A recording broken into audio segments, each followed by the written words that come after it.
우리가 살아가다 보면 세상 일이 내 마음처럼 안 풀릴 때가 있죠.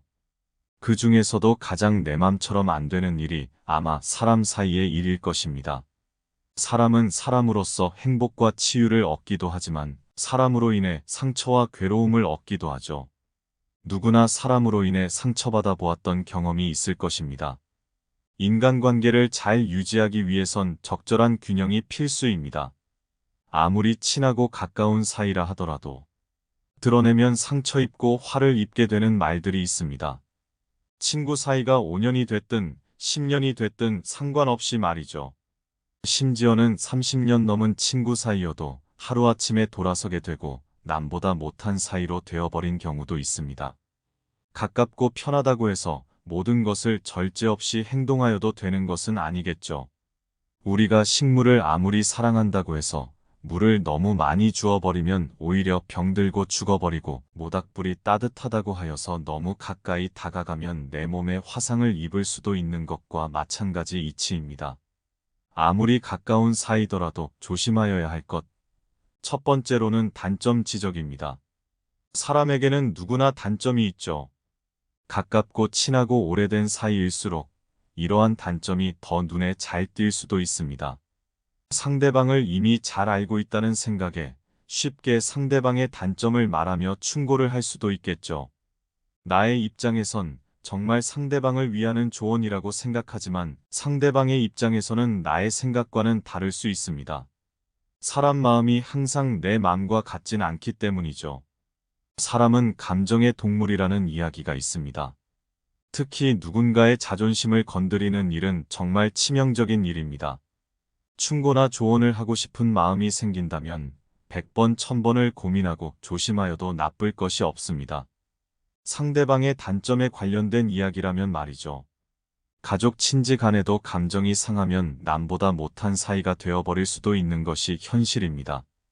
아무리 친하다고 하더라도 상대방의 단점인 부분을 함부로 들춰내었다가는 엎질러진 물처럼 돌이킬 수 없게 될 수도 있기 때문에 항상 조심하여야 합니다.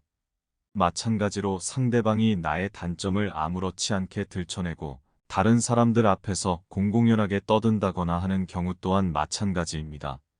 아무리 친한 사이더라도 이러한 부분은 지켜주어야 할 부분인 것입니다. 둘째로는 내 자랑입니다. 아니, 내 자랑도 못하냐? 라는 생각이 들 수도 있습니다. 친하고 가까운 사이끼리 그런 것도 조심하여야 하느냐고 의문이 들 수도 있겠죠. 하지만 자랑이라는 것은 내 입장에서는 기분 좋은 일이지만 듣는 사람의 입장에서는 천차만별로 달라질 수가 있는 것이 사실입니다.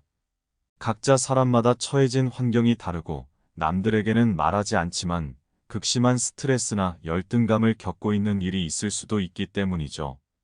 특히 돈 자랑, 자식 자랑과 같은 자랑들은 각별히 조심할 필요가 있습니다. 자칫하면 나도 모르는 사이에 상대의 자존심을 건드리거나 심지어는 질투나 열등감을 유발할 수도 있습니다. 너무 극단적인 이야기 아니냐, 친구끼리는 그런 게 없어야 친구 아니냐, 라고 말할 수도 있지만 생각보다 매우 자주 발생하는 일이 이런 일입니다. 아무리 친한 사이였어도 돈 문제로 순식간에 틀어지고 싸웠다는 이야기는 정말 많이 있죠. 말이란 것이 한번 뱉고 나면 주워 담을 수가 없는 것이기 때문에 굳이 안 해도 될 말은 안 하는 것이 좋습니다. 내가 돈 자랑을 하게 되면 상대방의 입장에서는 나는 돈이 많은 사람이라는 인식이 자연스럽게 생기게 될 수도 있고, 너 돈 많은데 이 정도는 쓸 수 있는 거 아냐? 이 정도는 빌려줄 수 있는 거 아냐? 하며 바라는 게 생기게 될 수도 있습니다.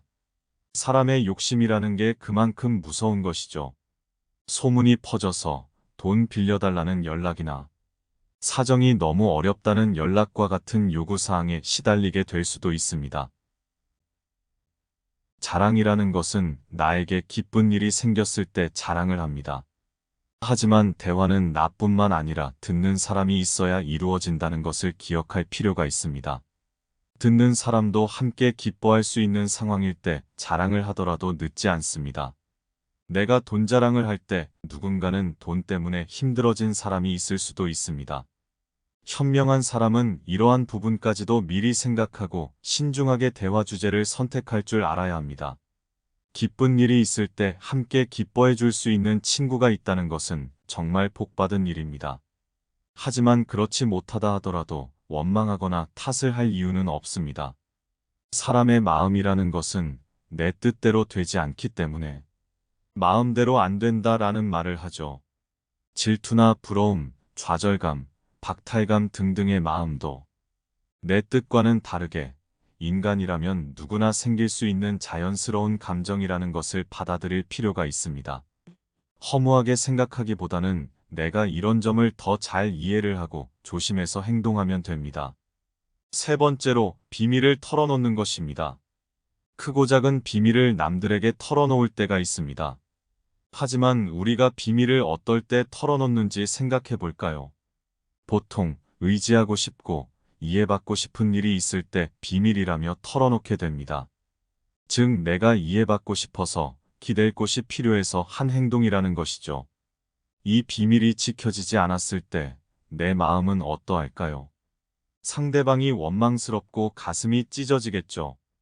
특히 친하고 가까운 사람이라 생각해서 털어놓았을수록 원망감과 배신감은 더 크게 느껴질 것입니다. 하지만 내 입 밖으로 나온 말은 내 책임이라는 것을 명심해야 합니다. 내가 상처받을 것 같으면 애초에 발설을 해서는 안 된다는 것입니다. 괜히 말했다가 나중에 지켜지지 않게 되면 그 여파는 고스란히 나에게 온다는 것이죠. 내가 믿는 친구라서 비밀을 말했다고 하지만 사실 털어놓고 싶고 기대고 싶은 내 마음이 비밀을 말한 것은 아닐까요? 또 너무 과도한 비밀은 듣는 상대방에게도 큰 부담으로 다가올 수가 있습니다. 그 이야기를 듣는 순간 그에 대한 책임과 부담도 함께 지게 되는 것이죠. 사소한 비밀 정도는 서로 터놓고 이야기하는 것이 관계를 더 끈끈하게 하는데 도움이 될 수도 있지만 감당하기 힘든 큰 비밀을 털어놓는 것은 조심할 필요가 있다는 이야기입니다. 네 번째입니다. 험담인데요. 친하고 가까운 사이라서 다른 사람을 같이 험담하며 친밀감을 다지는 경우도 있겠죠. 하지만 험담은 기본적으로 듣는 사람에게 부정적인 인식을 줄 수도 있다는 점을 알아야 합니다. 내가 평소에 남 얘기만 너무 많이 하고 있는 것은 아닌지 한 번쯤은 되돌아볼 필요가 있습니다. 뭐든 너무 과도하게 많이 하면 피곤함을 불러올 수 있습니다. 다른 사람의 흉을 보지 않더라도 충분히 할 수 있는 이야기 소재는 많이 있습니다. 작은 수준의 흉 정도 보는 것은 친구 관계에 적당한 재미로 괜찮겠지만 너무 부정적인 감정이 실린 이야기를 많이, 자주 한다면 그것은 가까운 관계에게도 스트레스로 작용할 것입니다. 또 내가 누군가의 비밀을 들어 알고 있다거나 누군가의 뒷담화를 들었을 경우에도 이것은 굳이 다른 사람에게 전하지 않는 게 좋습니다. 무의식 중에 얘는 어디 가서도 다른 사람에게 내 이야기를 이렇게 할 수도 있겠구나. 이런 생각을 들게 할 수 있습니다. 이는 무의식적으로 일어나는 생각이기 때문에 쉽게 통제하기가 어렵습니다. 굳이 내가 다른 사람들에게 이런 인식을 심어줄 필요는 없겠죠. 나도 모르게 툭 하고 입에서 튀어나온 말 때문에 그 순간을 못 이겨내서 소중한 사람을 잃을 수도 있습니다. 입으로 지은 죄는 다시 나에게 돌아오기 마련입니다. 항상 말을 하기 전에 이 말을 내가 굳이 해서 좋을 말인지 아닌지 조금만 생각하고 말을 하는 것이 좋습니다. 딱 3초만 생각을 하고 말을 해도 훨씬 나아집니다. 옛말에 말 한마디로 천냥 빚을 갚는다는 말도 있고 발 없는 말이 천리를 간다는 이야기도 있습니다. 그만큼 말 한마디 한마디가 중요하고 신중하게 말을 해야 할 필요가 있다는 이야기입니다. 마지막으로는 이용하려는 태도입니다. 철학자 칸트의 말 중에 인간을 수단으로만 대하지 말고 목적으로 대우하라 라는 말이 있는 것처럼 다른 사람을 내 필요와 수단에 의해서만 대하지 않도록 조심해야 합니다. 특히 가까운 친구 사이, 가까운 관계일수록 이를 조심해야 하는데요. 내게 도움이 안 되면 소홀히 대하고 도움이 필요할 때만 찾고 이런다면 주변의 사람을 계속 놓치게 되고 어느새 나는 환영받지 못하는 사람이 되어 있을 수도 있습니다. 사람은 누구나 자신을 존중받지 못하는 관계는 원치 않아 합니다. 사람이 아닌 물건은 어딘가에 쓰이는 것이 주 목적이기 때문에 도구로 취급해도 됩니다. 하지만 사람은 그렇지 않죠. 사람은 도구가 아니기 때문에 이용하기만 하려는 태도로 접근한다면 반감을 살 수밖에 없습니다. 오랜만에 전화 온 친구가 알고 보니 보험 영업을 하기 위해 했던 전화였다거나 돈을 좀 빌릴 수 없겠냐는 전화였다거나 하면 얼마나 허탈감 드나요? 물론 정말 피치 못할 사정으로 영업 실적 압박에 많이 시달리거나 돈이 정말 급하게 필요한 상황이거나 할 수 있습니다. 이런 경우 나의 사정을 진실성 있게 말하고 상대방을 존중하면서 정중하고 솔직하게 부탁해야 합니다. 그게 아니라면 부탁을 받는 사람 입장에서는 나를 이 정도로밖에 생각을 안 했나, 나를 이용하려고 드나, 이런 생각이 들 수밖에 없기 때문에 특히 이런 부분은 신경 써서 접근할 필요가 있습니다.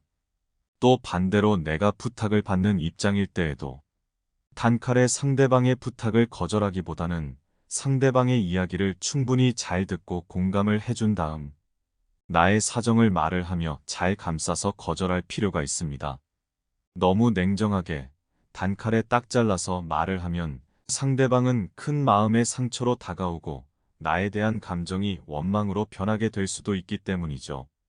물론 내 잘못이 아니고 나는 상대방과의 관계가 틀어지기 싫어서 거절을 한 것일 수 있지만 부탁을 하는 사람은 나름 정말 고심 끝에 말을 했는데 냉정하게 딱 잘라서 거절을 받으면 심적으로 상처가 크게 다가올 수 있는 것이죠.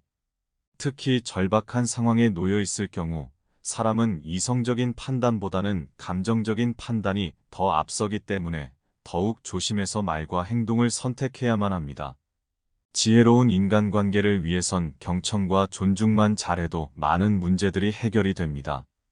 오늘 이야기 어떠셨나요? 공감되는 내용이 있으시거나 여러분들의 이야기가 있으시다면 댓글로 알려주세요. 감사합니다. 평안한 하루 보내세요.